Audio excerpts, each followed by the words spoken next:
Jim is a very quiet guy. He doesn't really tout all the things that he does. And I think he's very much of a behind-the-scenes type of a leader. And he took some properties in our community that we thought would sit either dormant or idle for quite some time, the Ramada especially. And it really was a resurrection, almost a phoenix from the ashes, because the investment that was required to redo that was significant. That has become such, he's restored it as the landmark again of Topeka. And you see so much activity there, and it's now an asset that we can all be proud of.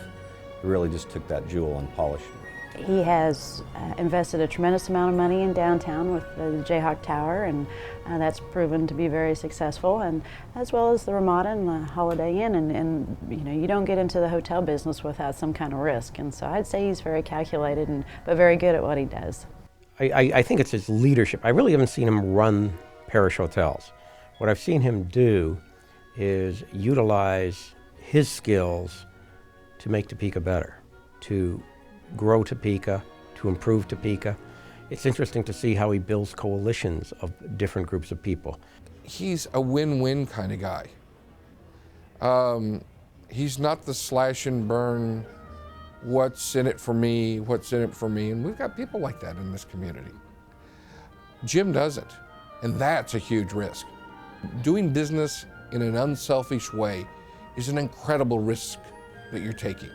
To me, it's amazing his attention to detail, but his willingness to listen to everyone that is around him. And before he will comment, he's very careful about making sure he's got everyone's input, what he thinks is the best solution.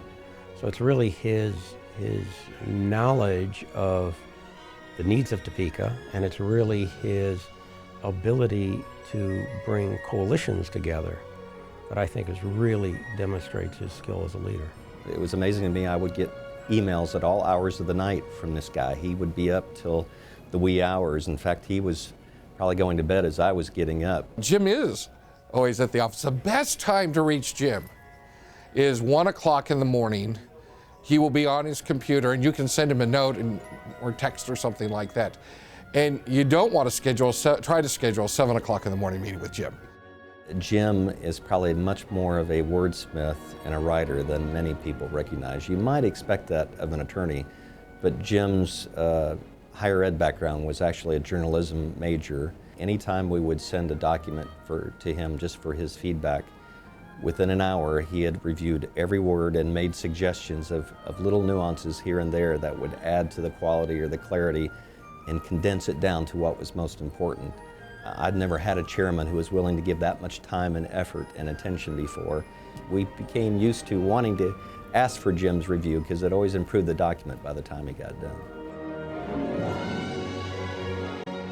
Jim marries success in business with how that business relates to serving the whole community. Jim's always reaching out and touching people's lives and trying to give people a hand and help to make their lives better. If they ever make a Topeka version of It's a Wonderful Life and they cast Jim Parrish in the Jimmy Stewart role, I don't want to see what this place becomes, the Potterville, without Jim. Yeah, I can't even imagine what this community would be like without Jim in it. The amount of investment that he has made in this community, both professionally and personally, would be, I don't know that anybody could match what he's done.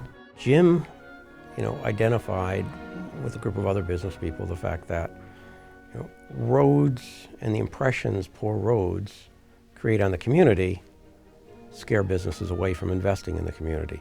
We're going to fix every street in this community. That wouldn't happen without Jim Parrish. In a recession, we've attracted more jobs here. If it weren't Jim's leadership and participation in the sales tax campaign that provides economic development money, we wouldn't be in a position to compete effectively for those jobs.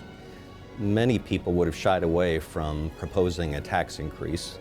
Jim felt that that was the right solution to our community's needs, that the streets were in dire need of repair, and this was the best solution, and he put untold hours of both his time and dollars into the effort.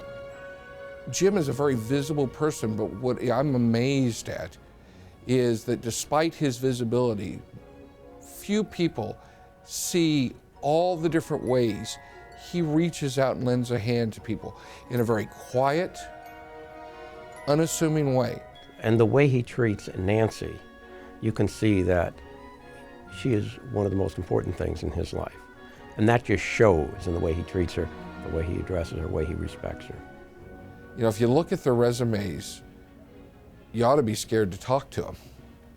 Yet, both of them are as approachable and accessible to anyone about anything. And it was impressive to me to see how much he cares for his family, how he is such a great father. Not too many people know this, but Jim is a clandestine photographer. In fact, he's a superb photographer. Either that or he's one of those photographers that takes so many pictures, he's going to find that gem out of one of the thousands. He's always got cameras with him, and he's always taking pictures. So you never have to worry about you taking pictures. You know, Jim still goes back to his roots as a photographer and as a journalist. And, you know, for me, that is a touchstone that works really well. You know, he's a star, a North Star in which to set your path. He's a person who, as I said, not in a showy way, but in such a consistent way, shows how you can do the right thing, even though sometimes it feels like the easiest way would be to take the shortcut.